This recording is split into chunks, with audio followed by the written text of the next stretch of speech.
So we always when we listen to Randy, we listen to a drunk Randy. That's not nice. Well, not necessarily drunk.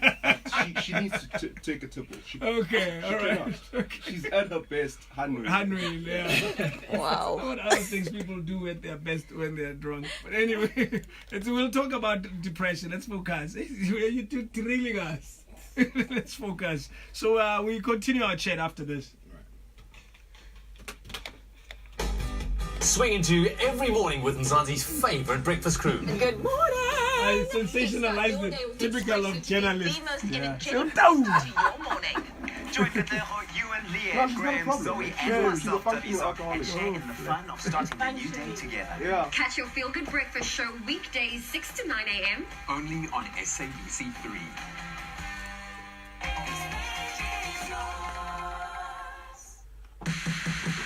It is not just any race. It is the historical tour of Soweto, the people's race, the all-mutual Soweto Marathon, a movement greater than yourself. Be part of this action on SABC Sport. Tune in to SABC 1 and your favorite SABC radio station on Sunday, the 4th of November, 2018 at 5:30 a.m. from the FNB Stadium. The People's Race, proudly brought to you by SABC Sport for the love of the game. A South African Depression Anxiety Group and the World Health Organization says the state of youth in the country is in crisis. Wow. Because of depression. According to the World Health Organization, over 20% of 18-year-olds have had one or more suicide attempts. Half of all mental health conditions started at the age of 14, and they simply went undetected. And the organization said male youth die through suicide more than females. Yeah. And that's why it's so important for us here on Men Talk to discuss this. Sello, tell us your story, my man. All right, so this is what happened, right? I was affected by three things. One, an organization that I was volunteering at. Okay. Two, my profession. 3, relationship. Yeah. So when I didn't delete 3, yes, it means I have nowhere to relieve myself. So I was when I went through what I went through, I didn't know what to do, because when I consulted friends, wanted to confide in them, the response was, how should we be there for you, because you are strong. Yes. they know you to be strong. You are always there for us. Yes. So how do we do? Now, what baffled me is that I was dishonored for being honorable. I could not understand, because I gave myself to all of these 3 things. And I never had boundaries, and I never had limits. So you can say, to some extent, I let them cross the line. And to them, it's what I taught them. This is in hindsight. So was it a disappointment and based probably on some level of expectation? Right. It was disappointment, and it was rejection. You know, look, you must feed what feeds you. That's the principle I live by. If I give you 100, you must give me 100 back. But if I give you 100 and you all of a sudden decide that I need to go on discount, and you give me 60, sooner or later I'm gonna be depleted. And that's what happened to me. I was left depleted. Then I attempted to commit suicide.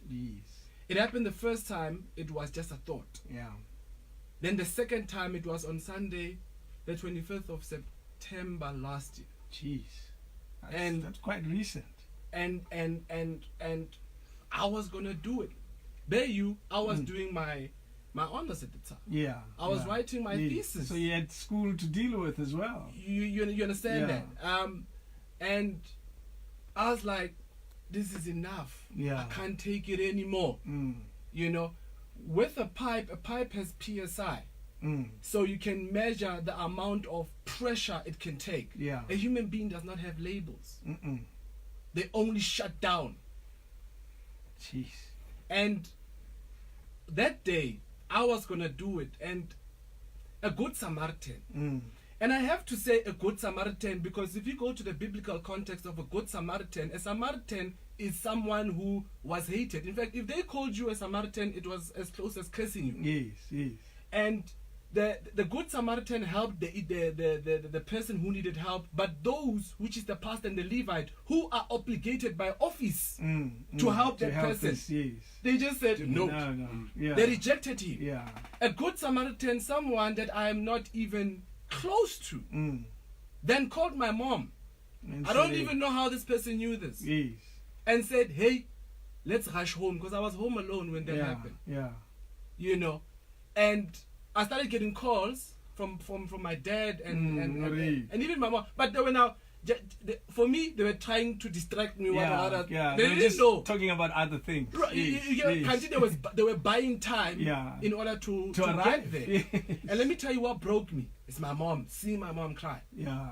Seeing my mom cry, it's like, I was trying to numb myself, but look the pain Yeah, and it happened. That you would have left that I would have left behind. That's true. My mom, you know, and I can tell you now, and maybe this is what I've learned about myself. I work hard when a woman is involved, and that woman today that I work that motivates me. Yes. It's my mom. Yeah.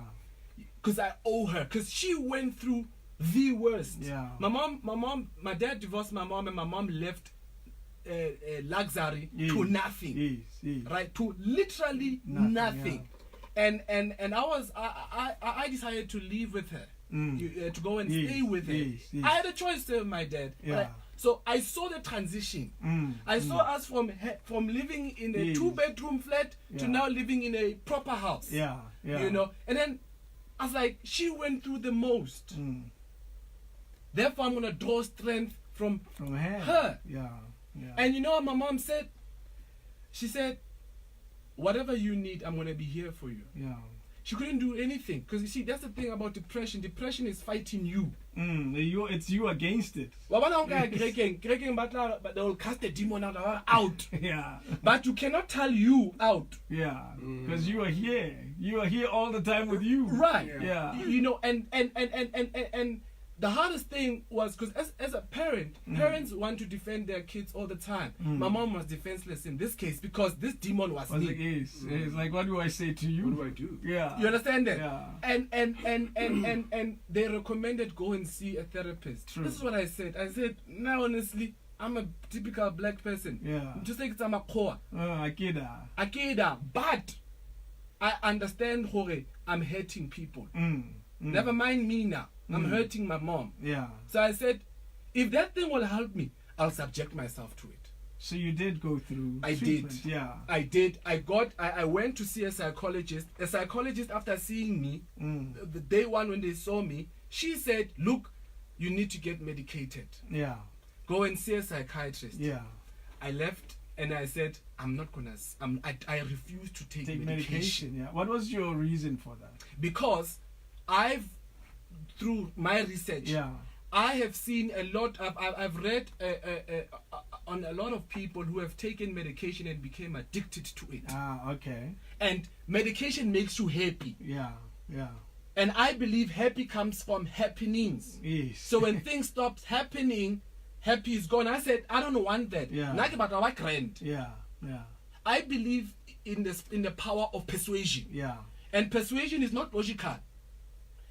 When somebody's trying to persuade you, they switch off all logic and they deal with your emotions. Yes, so true. I said this, and then I went back to the psychologist and I told her, I said, look, I will come here every single day. Yeah. Because I understand that I need help. You need this, yes. But you know what was the conflicting thing about it? It's like, I don't even know why I'm here. Yeah. Because these three things that hurt me, they're the ones that need Yes. therapy. Because they're the ones that got issues. Yes. How could you destroy someone for being honorable? Yeah. You understand? So they are the ones that need it. But I said, never mind. Maybe there is an issue with me. You. Yeah. There is an issue with me. Yeah. So I'm here and I'll subject myself to whatever. But I don't want to be happy. I want to deal with this thing. Do you think a treatment made a difference in the bigger picture? Look, It did. Yeah. It made me date myself. Mm-hmm. It made me become more aware of myself and what I need. Yeah. Look, there's a lot of men today that have survived depression, but they have survived angry. Yes, that's okay. They have survived, but they are mad. Yeah, yeah. And for example, they get into a relationship, right? Let's say they get into a relationship, right? Now, this person is dealing with someone who's angry, and you don't even know why. He's not even angry at you. Yeah. So I did You're not. You're really the person there. Right. They're expressing it too. So I didn't want to survive angry. Yeah. Because anger is another form of mental illness. That's true. And if you don't deal with anger, anger will destroy the landlord. Ask Moses. Everything. Ask Moses. Yeah. Ask Moses, he'll tell you. The reason why Moses never made it to Canaan is because of his anger. He smite the rock. Yeah. Twice. So, but in terms of the treatment that you went through, did you get to a point where you felt, no gishap? No. So you continue it's to... an ongoing journey. You continue to live with depression? No. Yeah. Now I'm better. Now I'm not depressed anymore. Now I don't suffer from anything like that. Yes, I do have stress. Yes. But I have, I've put instruments in my life that help me to cope. Because give us some of those instruments, just a few of those instruments. Right. I'll tell you one thing that is very effective. If you were to do this one thing every single day, no joke, you will see a significant change, and that is exercise. Yeah. It does make, make a difference. You know why? Because when you exercise, when your physical body moves, your psychology changes, and that changes your mind. That's true. Right? It gets you out of your physical environment and creates a bit of a momentum for you. Yeah. And people that are depressed, they isolate themselves. I said to you off where depression is like a devil. It comes to steal, kill, and destroy. That's true. And the best way to destroy you is to isolate you. Yeah. Is to so that's one thing I did. I end up becoming a gym freak. And that helps. It did help. Yeah. Because I'm able to channel my anger. Yeah. I'm able to channel my situation into this thing while going therapy, while dealing with my issues, while understanding why did I get here and how should I avoid. Let's take Mohammed. How you doing, Mohammed? How are you guys doing? We're very well, thank you. It's unfortunate we have such little time, but let's see your contribution to what we're talking about today. No, just very quickly, what I want to say is that depression is a sickness. Some people are born with it. Some people get involved with it. And some people, certain circumstances put them into it. Yeah. I have been depressed for some time, and medication has certainly helped me. And why I say that medication certainly has helped me is that when you're in a space where everything is dark, when you can't open the curtains, when you don't want to talk to anybody, when you feel that the next day is not there for you, then a medication will lift you up. But with medication, you need to lift yourself up. And you need to see the better picture. See, some people will say they're depressed when basically they're down. They're sad, yeah. Right? Depression is dark. Yes. Right. It eats you up. People will ask you, what's wrong, my friend? Why are you so quiet today? And you can't even tell them because I'm not feeling well. Right. And they'll say, but yesterday you were so happy. Yes. You were jovial. Right. You were laughing with us. But today, what has happened to you? So, to all the parents out there, to the friends out there, when someone is depressed, it doesn't mean that there's something. They are human like everybody else. Yeah, okay. So it's just that they have the 20 sickness, seconds, 20 seconds, 'cause I'm which already is late. worse than cancer, I would say. because it's a sickness that you can't really fix up. Because everybody has different forms of depression.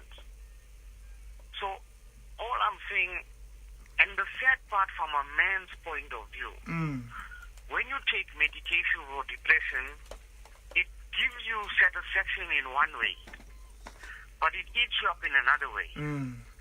For example, you pick up weight, or your libido goes very down, and you become aware of this and you say to yourself, but what kind of man am I? I'm a young man, but I can't function in my room. I'm picking up weight, but I don't eat. So I pray to God that this sickness is like a curse, that He must prevent people from having it. And that we all see the light one day. We all see the sun when we wake up in the morning. That's true. Thank you so much. Thank you very much, Mohammed. Your contribution is a valuable one. Quickly, Linda, let's just close this quickly. I think in closing, I just want to say, guys, everybody, in fact, it's okay not to be okay. You don't feel, you don't owe the world this happy face. Sometimes you've actually got to be willing to open up and say, look, I'm going through the most. I'm going through a difficult time, and you know, talk. Talk to somebody, anybody. Sello? Right. Look, I want to say that if you're having one of those dark days, it's okay. And if you believe that nobody understands what you're going through, they probably don't. But you do. You know light, and you know how is it to be okay. So ensure that you go through therapy, because everyone in South Africa needs some sort of therapy. And you need to release. That's true. Thank you very much. It's Sello, I really truly appreciate your contribution, and Linda as well. It's news time.